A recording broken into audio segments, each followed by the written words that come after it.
এখন আর যোগাযোগ নেই, এখন আর সম্পর্কটা নেই, সম্পর্ক শেষ হয়ে গেছে। কিন্তু তুমি যদি তার চোখের দিকে একটা বার দৃষ্টি নিক্ষেপ করে দেখো, তুমি দেখতে পাবে সেই মানুষটা তোমার দিকে ঠিকভাবে তাকাতে পারে না। তোমার সাথে দেখা হলেই, তোমাকে দেখলেই সেই মানুষটা চোখ নামিয়ে নেয়।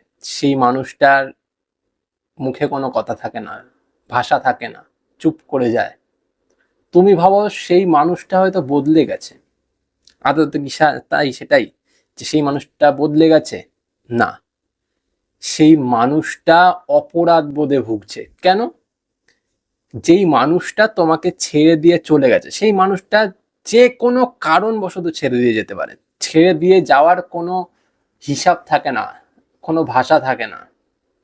মানুষ যখন ছেড়ে দিয়ে যায়, হয় সে রেগে ছেড়ে দিয়ে যায়, নয়তো ইগোর জন্য ছেড়ে দিয়ে যায়, নয়তো কোনো চাপে পড়ে ছেড়ে দিয়ে যায়, কিন্তু যায় ছেড়ে দিয়ে।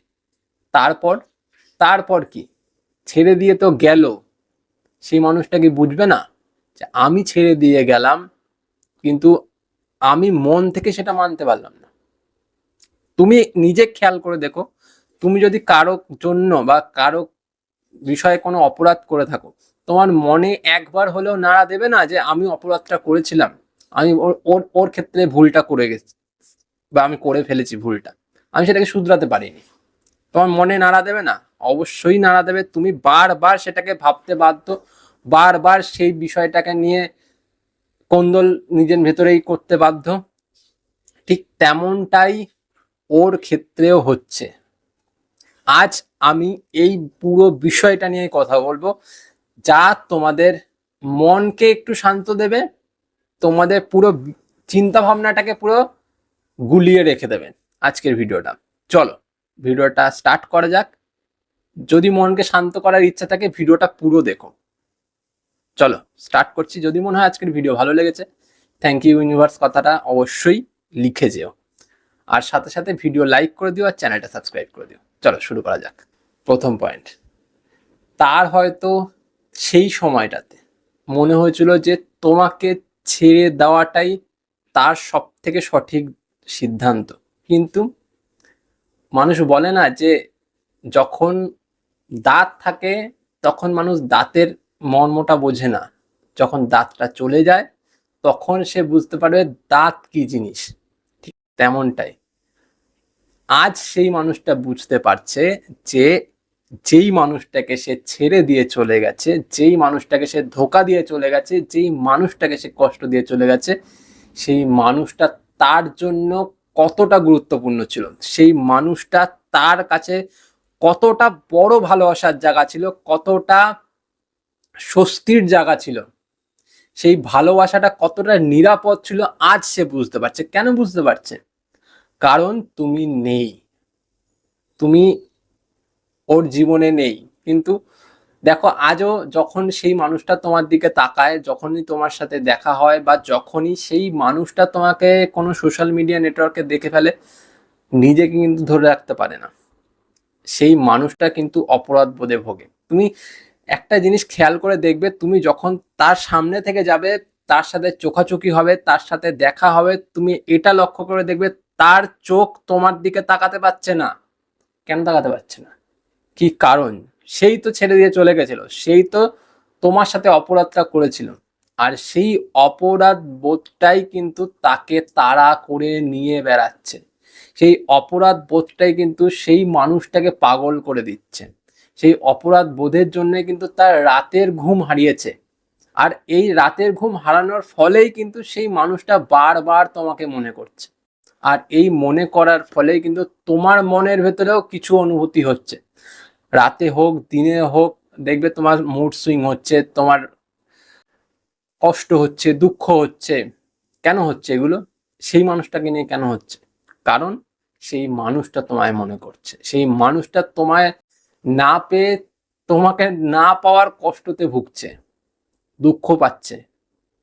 এই কারণেই সেই মানুষটা যখন তোমার সাথে দেখা করে বা তোমার সামনে থেকে যায়, সেই মানুষটা চোখে চোখ রাখতে পারে না, মাটির দিকে তাকিয়ে থাকে। বুঝতে পারলে? সেকেন্ড পয়েন্ট, সে ছেড়ে চলে গেছে, সে দূরে চলে গেছে, সেই মানুষটা অন্য সম্পর্কে চলে গিয়েছে। কিন্তু একটা সময় এমনও ছিল যেই সময় সেই মানুষটা তোমাকে ভীষণ পরিমাণ কটূক্তি করতো, খারাপ ব্যবহার করতো, গালমন্দ দিত, তোমাকে বুঝতো না। তুমি তার জন্য তার কাছে প্রচুর পরিমাণ নানান রকমের যে কথা বা নানান রকমের অভিযোগ তার ঝুলি নিয়ে চলে যেতে, কেন বলো না, কেন এই করো না, কেন ওই করো না, করতে না। আজ আর তুমি কিছু বলো না, আজ আর তোমার কোনো কথা নেই, আজ আর তুমি কোনো অভিযোগ করো না। এবার তার কাছে এই অভিযোগ না করাটাই কিন্তু সব থেকে বড় শাস্তি হয়ে গেছে, যা তুমি হয়তো বুঝতে পারছো না। কিন্তু তোমার এই নীরবতা, তোমার এই চুপ থাকা এত বড় একটা খারাপ পরিস্থিতি তার মধ্যে তৈরি করে ফেলছে, যা সে সহ্য করতে পারছে না। সে চলে গেছে সম্পর্ক ছেড়ে, সে থাকছে অন্য কারোর সাথে।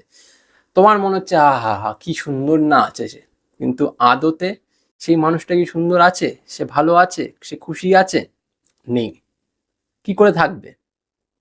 কারো খারাপ করলে কেউ ভালো থাকতে পারে না, এটা আমাদের পৃথিবীরই নিয়ম।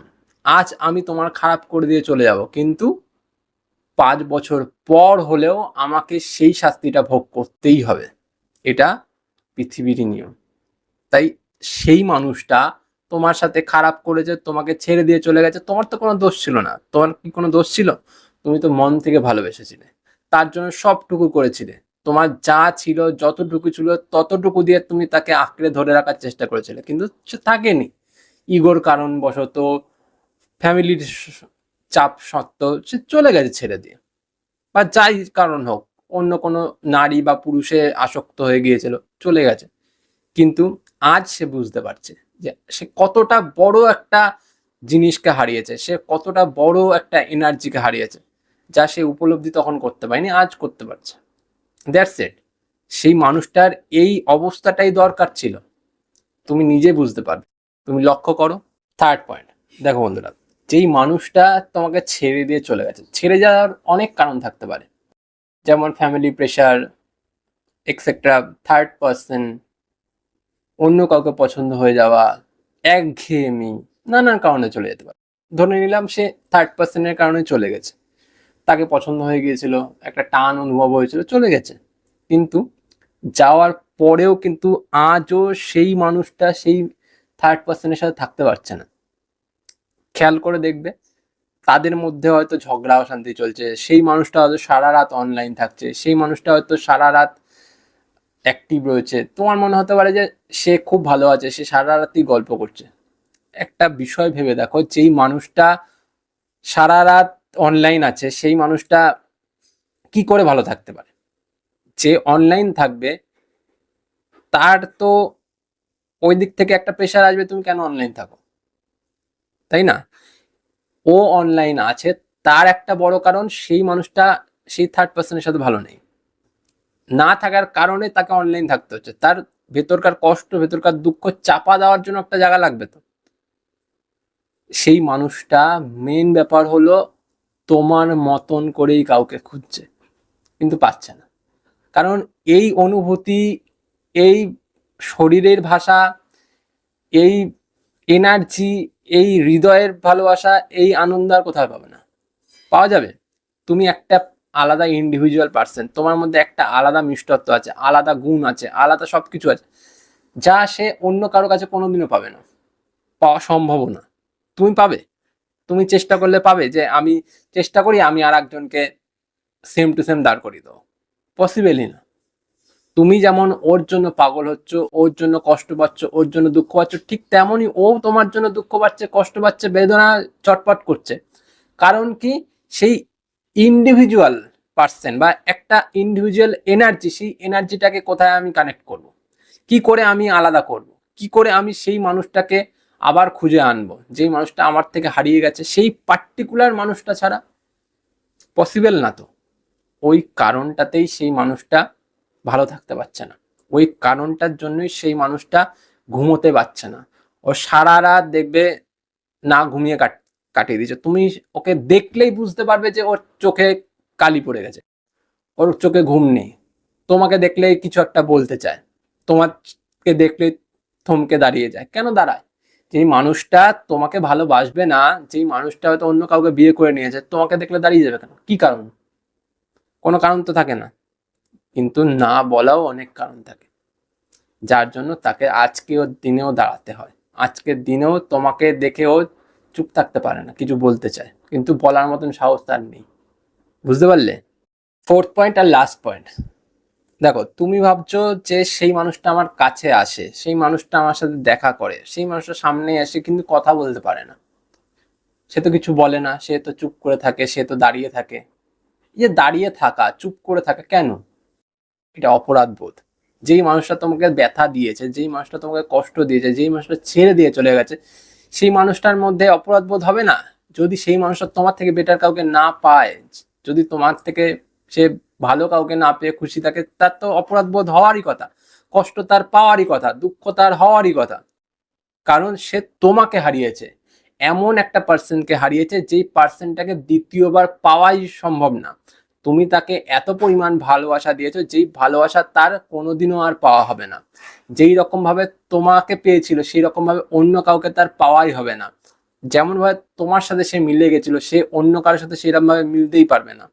যেমন ভাবে তোমাকে সে আপন করে নিয়েছিল, তেমন ভাবে তাকে কাউকে আর আপন করতে পারবে না। এটাই তো কারণ। তুমি আজকে ভাবছো যে সে আমার সাথে নেই, কিন্তু ভালো আছে, খুশি আছে, খুব ভালো আছে, কিন্তু আদতেই কি তাই? আদতেই কি সে ভালো আছে? আদতেই কি খুশি আছে? যদি খুশি থাকে, ভালো থাকে, সে তোমার সামনে এসে ওরকম করবে কেন? সে সারাদিন অনলাইন থাকবে কেন? সে সারা রাত্রি সোশ্যাল মিডিয়া কেন ঘাটবে? পয়েন্ট বলো, আছে কি? নেই। এটাই তো কারণ। সেই মানুষটা শান্তিতে থাকতে পারছে না, সেই মানুষটা ভালো থাকতে পারছে না, ভালো না থাকার কারণই এটা। বুঝতে পারলে? চারটে পয়েন্ট বললাম, লাস্টে একটাই কথা বলবো। তুমি ভাবছো সেই মানুষটা বদলে গেছে, সেই মানুষটা চেঞ্জ হয়ে গেছে, কিন্তু আদতে কিন্তু সেটা না। আদতে ঠিক এটা, যে সে নিজের চোখে তাকাতে পারছে না। সে যখন তোমার দিকে তাকাচ্ছে, সে এটা ফিল করতে পারছে যে সে ভুল করেছে, সে দোষ করেছে, তার ভেতরে একটা দোষারোপ বোধ আসছে, তাই সে থমকে দাঁড়িয়ে যাচ্ছে, তাই সে চুপ হয়ে যাচ্ছে, আর কিছুই না। তুমি নিজেকে দোষ দেওয়া বন্ধ করো, নিজেকে এগিয়ে নিয়ে যাওয়ার চেষ্টা করো, নিজেকে ভালো রাখার চেষ্টা করো। এছাড়া কোনো উপায় নেই। যদি এটা রাখতে পারো নিজের মধ্যে, দেখবে সেই মানুষটা ফিরে আসতে বাধ্য হবে। তার সেই দোষটা, সেই ভুলটাকে বিচার করতে হবে, তারপর সবকিছু করতে হবে। যাকে অনেক কথা বললাম, আজ চলি, পরে দেখা হবে অন্য কোনো ভিডিওতে। যদি মনে হয় ভিডিওটা ভালো লেগেছে, একটুও বুঝতে পেরেছো, ভিডিওটা দেখার সাথে সাথে থ্যাংক ইউ ইউনিভার্স কথাটা লিখে যেও, তোমাদের অনেক কাজ হবে এতে। আর সাথে সাথে চ্যানেলটা সাবস্ক্রাইব করে দিও যদি মনে হয় তোমাদের ভালো লেগে থাকে, আর ভিডিওটা লাইক অবশ্যই করে দিও।